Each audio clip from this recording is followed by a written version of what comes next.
गोस्वामी जी कहते हैं, हे पार्वती, कोई अपने मन से कुछ नहीं कर सकता। जैसा मेरे राम जी चाहते हैं वैसा वो व्यक्ति करता है। इसलिए इस दुनिया में कोई ना मूर्ख है ना कोई ज्ञानी है। एक बार की बात है, नारद बाबा अपनी बीड़ा बजाते हुए उत्तराखंड चले गए। उत्तराखंड चले गए और उत्तराखंड बद्रिका आश्रम के पास जाकर के देखा तो वहाँ एक बहुत सुंदर गुफा बनी हुई थी। और उस गुफा को देख करके भोले कहते हैं कि नारद बाबा को लगा कि इसी गुफा में बैठ करके और तपस्या करनी चाहिए। और नारद बाबा महाराज तपस्या करने लगे। जो नारद बाबा गोदोहन से ज़्यादा एक जगह रुक नहीं सकते, वो बैठ करके तपस्या करने लगे। और इतनी तपस्या किया, कहते हैं कि इंद्र का इंद्रासन डगमगा गया। और इंद्र ने कामदेव को भेजा, कामदेव जल्दी जाके नारद बाबा की समाधि भंग करो, नहीं ऐसा ना हो कि ये समाधि इनकी लग गई है और हमारा इंद्रासन ही छीन ले। अच्छा, जैसे ही कोई तपस्या करने लगता है, सबसे पहले इंद्र जो है ना उसकी समाधि भंग करता है। अब आप कहेंगे महाराज ये समाधि भंग करने के इंद्र का क्या लेना देना है? देखो मैं आपको बताऊं, इंद्रियों का राजा ही इंद्र है।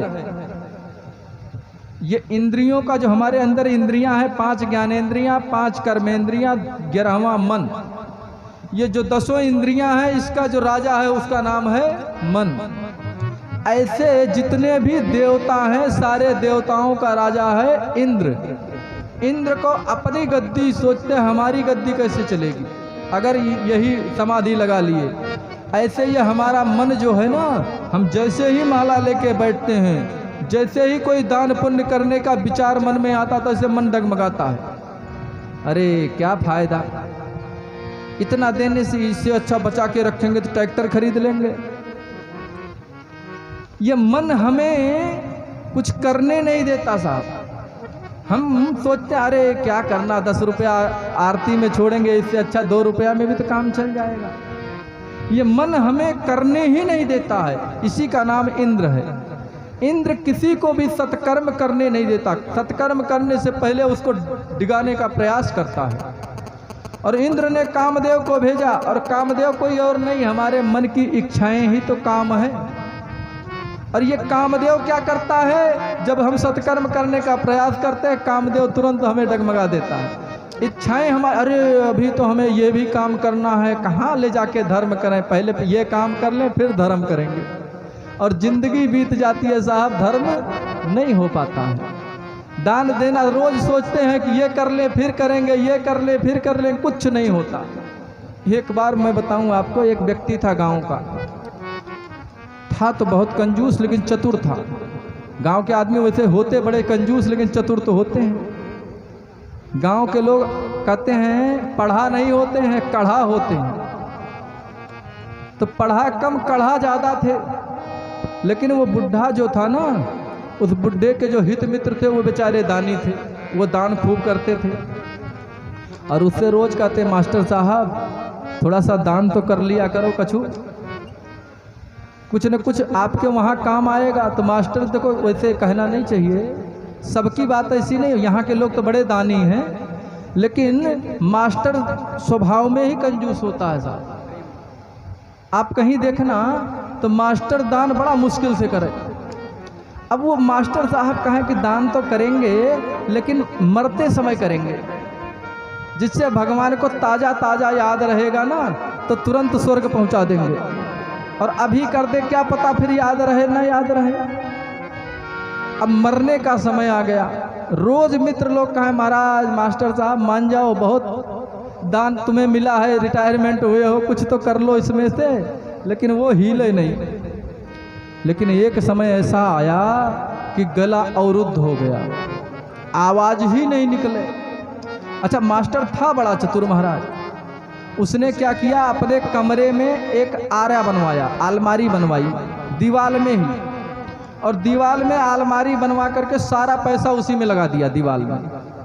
और उसके बाद दीवार को ऐसा बनवाया था कि पूरी दीवार ही दिखती थी, लगे ही नहीं कि दीवार से अलग कोई अलमारी भी है। और उसी कमरे में सोता था।